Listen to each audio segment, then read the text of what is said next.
We have talked about it a lot lately, how Toronto teams facing either former players or former, members of staff seem to be emotional games. You look at the Toronto Raptors, 2 games against DeMar DeRozan.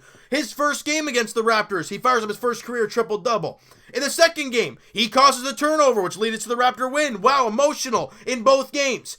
The Raptors get swept in the season series by the Detroit Pistons. They lose today 110-107 for the first time since 2008. 11 years. The Raptors have not been swept by the Pistons. Now they have. Now, if you want to take any positives out of those 3 losses, it's that the total combined amount of points you lost by in all 3 games were 10. So it's not very big. But guys, like I just said, emotional wins. Okay, let's go back to the first time we played the Pistons. Remember, Dwane Casey is the head coach, and he had a lot to say like a week ago or something. I'm not sure why. I don't know why he's angry. First game of the year, Jose Calderon. Former Raptor, there you go. Inbounds it to Reggie Bullock, who's I don't even think he's on the team anymore. And they get the buzzer beater shot in Toronto to win it. Emotional.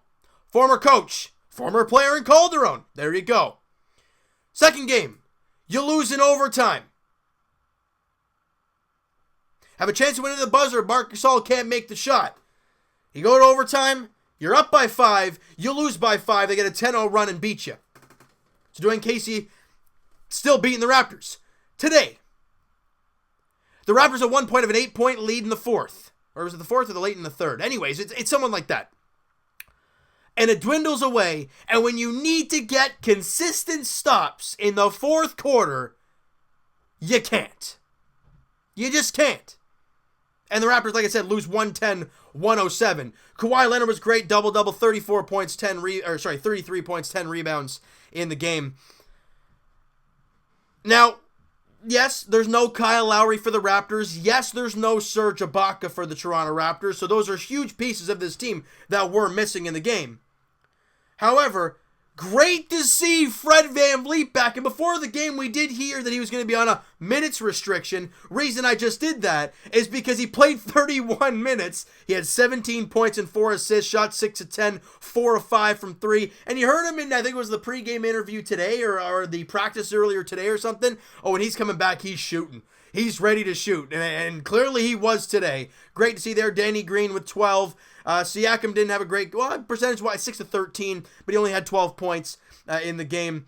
Marc Gasol flirting with a triple-double, 9 points, 11 rebounds, 8 assists, 3 of 7 shooting, 1 of 4 from 3. Again, didn't really have the shot going, but he was a plus 12 on the floor, was Marc Gasol, so great to see there. And Jeremy Lin, the only and everybody freaking about Jeremy Lin starting and Fred VanVleet not. Can we talk about this for a second, please? Because everyone getting angry right now about Nick Nurse for that is a lunatic. Because you think about it, Lowry's definitely going to start when he's playing, and it sounds like Kawhi's going to sit tomorrow and Lowry's going to get back into the lineup tomorrow. At least that's what the thought is. I mean, I don't know if it will happen or not, but Jeremy Lin is only in there because Kyle Lowry is injured, and Fred VanVleet was in his first game after missing 12. And just because Jeremy Lin started the game doesn't mean anything. It really doesn't. He had a total of 3 points, 3 assists on 1 of 4 shooting and 1 of 2 from 3. He only played 17 minutes. As I said, Fred VanVleet played 31. It doesn't matter who started the game. It's who played the most in the big impact minutes, and that was Fred VanVleet. Norman Powell gave you 10 off the bench on 4 of 8 shooting. I thought OG had great energy off the bench. He had 8 points, 3 rebounds in the game today. Look, today was a game where you just could not defend in the post, really. And if everyone wants to scream about the referees, and you know what? I'll kind of give you that for this. You know why? Without those 2 free throws at the end, those garbage ones that didn't really matter, let's erase those 2 for the Toronto Raptors. If you want to keep them, you can go ahead, but it doesn't really matter. Let's erase them. The free throws were 27-12. And you're telling me there's no conspiracy, no mumbo-jumbo about all that? That's a big margin. And there was quite a few calls, ghost calls, on the Toronto Raptors that we didn't see. Remember in the third quarter, They got a layup from, I want to say it was Reggie Jackson. Oh, he kind of brought his elbow around and hit Jeremy Lin in the nose, therefore a nosebleed. He's got to get that thing checked out. No call on the play. Second quarter, Blake Griffin goes to the line after a really clean block from Marc Gasol or Siakam or one of the two. Not sure what happens there. Couple times. No contact at all. Yeah. Oh, Thon Maker in the corner for three. Siakam gets the elbow in the face. He gets a 3-shot foul and makes all 3 free throws. Not sure what they're seeing there either. Now, were there some calls went the other way? Yeah, there was a couple. But they weren't shooting fouls. You know, they never really got into the foul trouble too often, and, you know, it was really a big factor in the game. Look, rebounds, not good for the Raptors. -6 on the glass, -4 in the offensive glass, 25 assists in the game. The problem is, though, the ball stopped moving in the fourth. When you needed to move the ball and get the wide open looks, it wasn't going anywhere. And I love Kawhi, and I love how he takes guys into the post and just tears them apart on ISO. But man, let's move the ball and get a wide open look here, bud. I mean, yeah, it's great that he had 33. Your next guy was Fred VanVleet with 17. That's great. But a guy like Marc Gasol has to heat up. He shot 3 of 7. He wasn't bad. Look, he almost had a triple-double. You know, and he did also give you a block in the game as well. Some of the calls were bad. I'm not going to deny that. Is it the reason we lost? No, I wouldn't say so. But is it a contributing factor? Oh yeah, I mean that's definitely something you can pinpoint at least. But again, you know, turnovers, we thought early on in the game it was going to be an issue. The Raptors did clean it up. They only had 12 turnovers in the game, but the problem was the points in the paint. And against a team like Detroit, you know, they're a big team. Who are their best 2 players, arguably? Andre Drummond and Blake Griffin. What do those 2 guys love to do? Get in the post, back you down, and take you hard to the bucket. And that's what they did today. They had 56 paint points. Raptors had 34. That's a 22-point difference. That's a big difference right there, guys. And look, to be totally honest, I don't want to see these guys in the playoffs. I really don't. And I know people are going to say, well, it's not the playoffs, so it doesn't really matter. They did beat us 3 times. That's one thing you want to keep an eye on. And number 2, the Raptors don't have a Blake Griffin, like size-wise and the way they play kind of thing. Look, you could say Serge Ibaka's pretty good, but physical, those 2 guys are huge, and they bang the glass hard. And it was a problem. There was one shot late in the fourth quarter. They had 2 chances. The Raptors had 2 opportunities to grab a rebound. They couldn't, and it turned into a 3-point shot. You know, it's being able to close out the possessions, and you know, when the Raptors get stops, they're so good. Their defense leads to their offense. That is the Toronto Raptors. When you had to play stagnant defense, or stagnant offense, really, it's not easy for this team. But when they get their stops and they're out and able to run, that's when the Raptors are so good. So the fact that that one shot that they missed, and they got 2 opportunities and then drained a 3, it's terrible. Because you grab that rebound and you're already out and running. You could have had 2, and it could have been a blowout from there. I'm not saying it would have been, but I'm just saying, guys, there are a lot of moments in this game that are Raptors problems.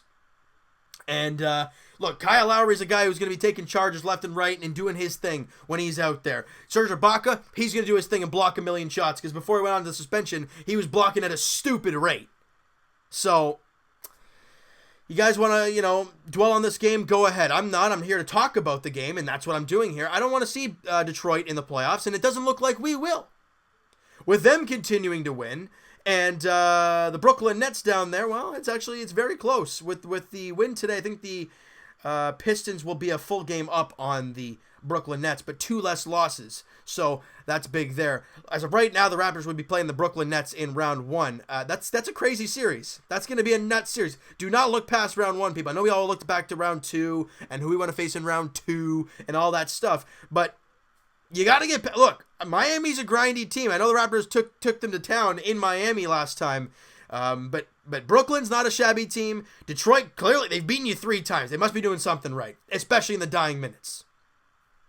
I don't know. I don't want to dwell on anything too much, and it just sucks because if you want the first seed, every time Milwaukee, I feel like this is the Bruins for the Leafs, right? Every time we win, they win. Every time we lose, they lose. And it's just, we're not getting first. We're not getting third. We're stuck in second. You got to close the season out strong, guys. And the next game is tomorrow night as you head to New York to take on the Knicks. And I don't care that the Knicks just beat LeBron James and the Lakers because they're terrible. You have to. You absolutely have to win that game. You're at home as well. Tomorrow is a must-win. 7:30 tip-off at Scotiabank Arena. Raptors host the New York Knicks. And let's get back into the win column because the next game for the Raptors after that is in Oklahoma City on Wednesday night.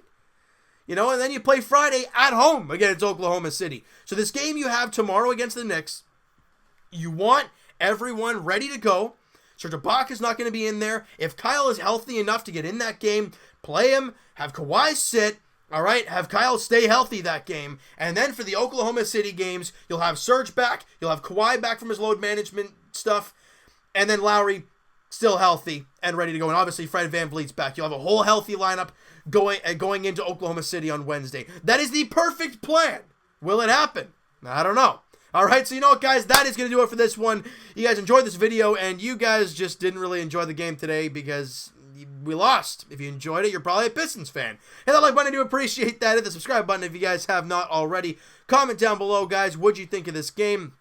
What do you think the Raptors have done wrong when it comes to the Detroit Pistons this year? Because it seems to be that this team has had troubles with the Pistons, especially in the latter minutes of games. I want to hear what you guys have to say about this game, this team, the thoughts towards the next few games, I guess, for the Toronto Raptors, and your playoff hopes. Because if it started today, you'd be playing the Brooklyn Nets. What are your thoughts towards that? I want to hear what you guys have to say, and I hope you guys enjoyed this. I totally missed a whole thing.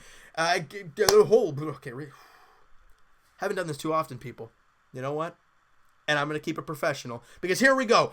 Next time I'll talk to you guys, podcast edition. Me and Evan will be talking to you guys sometime this upcoming week. Link is in the description for the podcast channel and for the podcast itself on iTunes. Twitter is also down below. Follow up, send me a DM, do all that great stuff. And I will talk to you guys, Jay's edition, Thursday evening, or I guess late afternoon, as we'll be breaking down that week's games for the Blue Jays. They won today in a 9-8 game. Rowdy Tellez hit a home run there in the 8th inning to give the Jays the victory. We'll be talking about this week's games on Thursday evening. As for the Toronto Maple Leafs, they look to get an actual victory. They have a couple days off, so I think, if I'm not mistaken, there's no videos tomorrow for you guys. There's nothing. Actually, the Knicks. What am I talking about? Leafs are in Nashville taking on the Predators on Tuesday night, 8 p.m. puck drop. They have to play better. I'd love to see a 2-goal performance. Even a 3-goal would be beautiful to see against Nashville on Tuesday night. And as for the Toronto Raptors, guys, like we said, they play in a must-win scenario. And I don't say that for like, it's a big win. You must win that game tomorrow as the Raptors come home to take on the New York Knicks. 7:30 tip-off at Scotiabank Arena. I hope you guys enjoyed this video. I'll talk to you guys then.